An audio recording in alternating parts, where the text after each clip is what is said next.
গর্ভবতী অবস্থায় যদি হাতে মেহেদি দেয় তাহলে কি বাচ্চার শরীরে দাগ পড়ে? একটু জানাবেন। গোসল করার পর পুনরায় ওযু করার প্রয়োজনীয়তা আছে কিনা? প্রচন্ড গরমের কারণে যদি ঢিলা গেঞ্জি পরিধান করি তাহলেও কি আল্লাহ লানত বর্ষিত হবে? 3 পিস পরে নামাজ পড়ি, পা দেখা যায়, মোজা পরে নামাজ পড়লে কি হবে? গোপন অঙ্গে হাত লাগলে ওযু ঝাঁকে কিনা? ছোট বালতি থেকে পানি না ঢেলে পানির মধ্যে হাত দিয়ে ওযু করা যাবে কিনা? নখপালিশ লাগিয়ে নামাজ পড়লে নামাজ হবে কিনা? কারো থেকে ঋণ নিলে যার থেকে ঋণ নিয়েছি ওই ব্যক্তিকে পরবর্তীতে খুঁজে না পেলে করণীয় কি? হাত পায়ের নখ কাটার পর তাকে মাটির ভিতর গাড়তে হবে? হাসিবুল হোসেন জানতে চেয়েছেন গোসল করার পর পুনরায় ওযু করার প্রয়োজনীয়তা আছে কিনা? না, গোসল যদি সুন্নাহসম্মত করে থাকেন আলাদা ওযু করার কোনো প্রয়োজন নাই। 2 হাত কবজি ধুয়ে কুলি করে নাকে পানি দিয়ে মুখ ধুয়ে হাত ধুয়ে মাথা মাসে করে তারপরে গোসল শেষ করে আসলে পা ধুয়ে চলে আসবেন। এভাবে গোসল করলে আপনার আলাদা করে আর গোসল করার কোনো প্রয়োজন নেই। ওযুতে আপনার গোসলের শুরুতে ওযুর নিয়ত হয়ে যাচ্ছে। এস আলম আপনি আইডি থেকে জানতে চেয়েছেন গোপন অঙ্গে হাত লাগলে ওযু ঝাঁকে কিনা? আমাদের দেশে উলামায়ে কেরামের মতে বা হানাফি উলামায়ে কেরামের মতে গোপন অঙ্গে হাত লাগলে ওযু ভাঙবে না। তবে আরবিয়ান স্কলাররা সৌদি আরবের উলামায়ে কেরাম তাদের মতে গোপন অঙ্গে হাত লাগলে ওযু ভেঙে যাবে, যেহেতু আপনার একটা হাদিস রয়েছে যে মান মাসসা যাকারাহু ফালিয়াতাওয়াদ্দা। এজন্য তারা হাত লাগলে বলতে কাপড়ের উপর দিয়ে নয়, সরাসরি যদি কেউ গোপন অঙ্গে স্পর্শ করে তারা ওটাকে ওযু ভঙ্গের কারণ হিসাবে উল্লেখ করেন। অতএব সেই জায়গা থেকে এটা ওযু ভঙ্গের কারণ তাদের মতে, আমাদের উলামায়ে কেরামের মতে এটি ওযু ভঙ্গের কারণ না। এমনি আমজাদ হোসেন জানতে চেয়েছেন হাত পায়ের নখ কাটার পর তাকে মাটির ভিতর গাড়তে হবে? যেহেতু এটা মানুষের শরীরের অংশ, ময়লা আবর্জনা ফেলার জায়গায় না ফেলে এটাকে কোনো মাটিতে দাফন করলে সেটা উত্তম, ভালো কাজ, কিন্তু এটি ফরজ ওয়াজিবের মতো কোনো কাজ নয় যেটা না করলে গুনাহ হবে।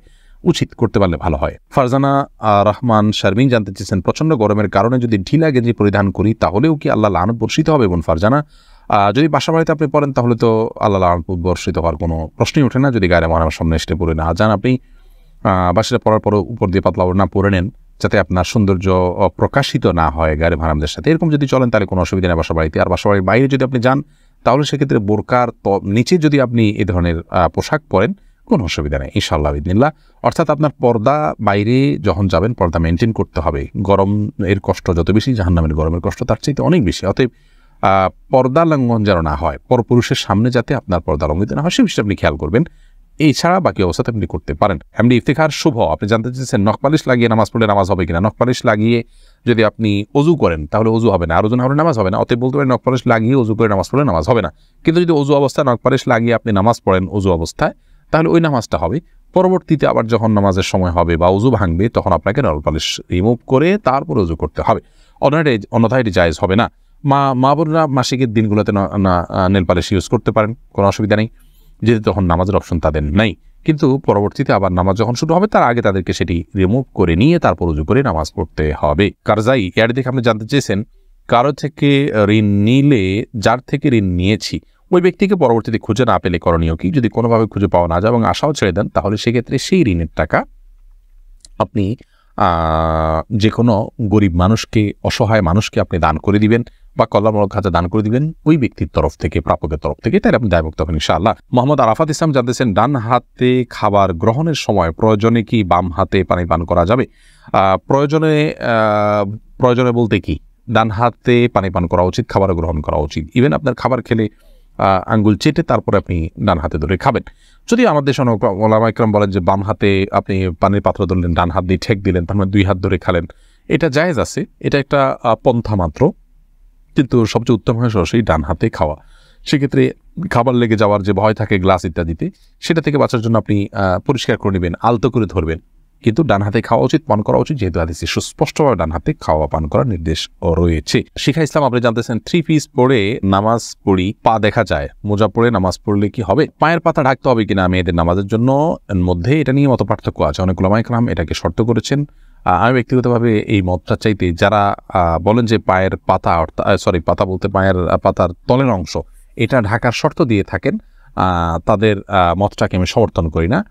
পাতার উপরের অংশ, যেটা পাতার উপরের অংশ সেটা ঢাকতে হবে কিনা, অনেক ওলামায়ে কেরাম বলেছেন সেটা ঢাকতে হবে, অনেকে বলেছেন শুধু গিরার নিচ পর্যন্ত থাকলেই হবে কাপড়, পাতা না ঢাকলেও চলবে। তো দুই পক্ষের ওলামায়ে কেরামের দলিল রয়েছে। নিরাপদ হলো এমন কাপড় পরা যে কাপড়টা অনেক বেশি লম্বা হয়, যে পায়ের পাতার উপরের অংশ সহ ঢাকা পড়ে। তলা ঢাকার জন্য, মোজা পরার জন্য আলাদা করে কষ্ট করা বা কসরত করা এটা আবশ্যক নয় ইনশাআল্লাহ বিদিনিল্লাহ। নামাজ হয়ে যাবে যদি কেউ মোজা না পড়ে। ফারজানা সুলতান আপনি জানতেছেন কিবলার দিকে পা দিয়ে শোয়া যাবে কিনা? কিবলার দিকে পা দিয়ে শোয়ার ব্যাপারে কোনো হাদিসই নিষেধাজ্ঞা সরাসরি নাই। তারপরও ওইদিকে কেবলা রয়েছে, সেই জায়গা থেকে কেবলার প্রতি শ্রদ্ধার জায়গা থেকে যদি দিকে পা না দেন ভালো, কিন্তু এটাকে হারাম বলা বা নাজায়েজ বলা বা গুনাহের কারণ বলার কোনো সুযোগ নেই, যেহেতু কোরআন হাদিসে এই বিষয়ে কোনো নিষেধাজ্ঞা নেই। নিশান, আপনি জানতে চেয়েছেন ওযু করার সময় বেসিনে পা দেওয়া কি ঠিক? নিজের বাসা বাড়িতে অসুবিধা নেই, করতে পারেন, তবে আপনার রিস্ক মুক্ত হওয়াটা আর বিষয়ে মাথা রাখতে হবে। নিজের জন্য রিস্কি হলে সেটা আপনার জন্য করা উচিত হবে না, কারণ নিজেকে বিপদের মুখে ঠেলে দেওয়া ইসলাম শরীয়তে সেখানে জায়েজ নয়। অসময় এখান থেকে পড়ে বা দুর্ঘটনার শিকার হতে পারে মানুষের। যদি সেরকম না হয়, আপনি আশপাশে কিছু ধরে করতে পারেন, তাহলে এটা জায়েজ আছে। কিন্তু পাবলিক প্লেসে বা বাইরে এরকমটি করা অনুচিত, যেহেতু এটা দৃষ্টিকটু। অন্য ধরনের মানুষরা আছে যারা এই বেসিন ব্যবহার করবে, তারা দেখে হয়তো ইসলাম সম্পর্কে বাজে ধারণা নিবে বা তাদের হক নষ্ট হতে পারে বা আশপাশে পানি পড়ে ভিজে যাবে, জায়গাগুলো নষ্ট হবে।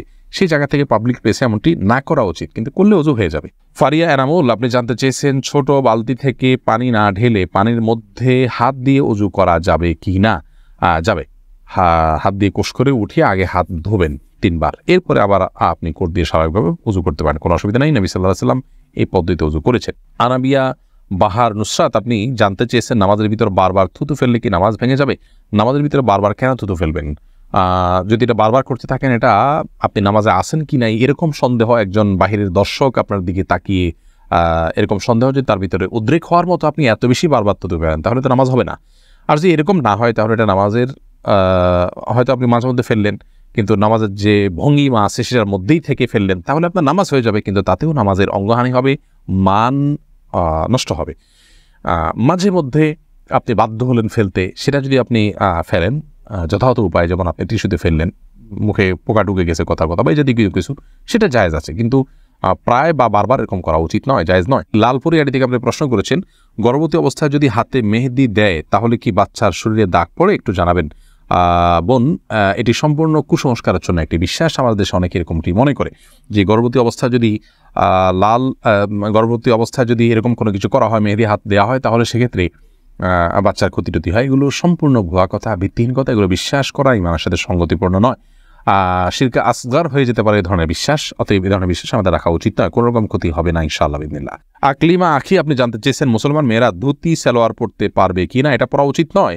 ধুতি যেহেতু হিন্দুদের একটা ধর্মীয় পোশাক বলা যেতে পারে, হিন্দুদের একটা কালচার, সেই কালচারের অনুকরণ মুসলমানদের জন্য করা জায়েজ নাই। মুসলমানের জন্য অন্য আপনার মুশরিকদের বা আল্লাহর প্রতি যারা বিশ্বাস রাখেন না, সেই সমস্ত মানুষদের সংস্কৃতির অনুসরণ করা জায়েজ নয়। সেই জায়গা থেকে ধুতি সালোয়ারটা যেহেতু অনেকটা ধুতির মতো, আপনার পায়ের দিকে একটু উঠে থাকে ধুতির মতো, এটা একজন মুসলমান নারীর জন্য ব্যবহার করা উচিত না। এটা অমুসলিমদের সাথে সাদৃশ্য গ্রহণ করা। নবী সাল্লাল্লাহু আলাইহি ওয়াসাল্লাম বলেছেন, মান তাশাব্বাহা বিকওমিন ফাহুয়া মিনহুম, যে ব্যক্তি কোনো জাতির সাথে সাদৃশ্য গ্রহণ করছে তাদের অন্তর্ভুক্ত। আবু দাউদে বর্ণিত হাদিসের আলোকে এটি করা উচিত।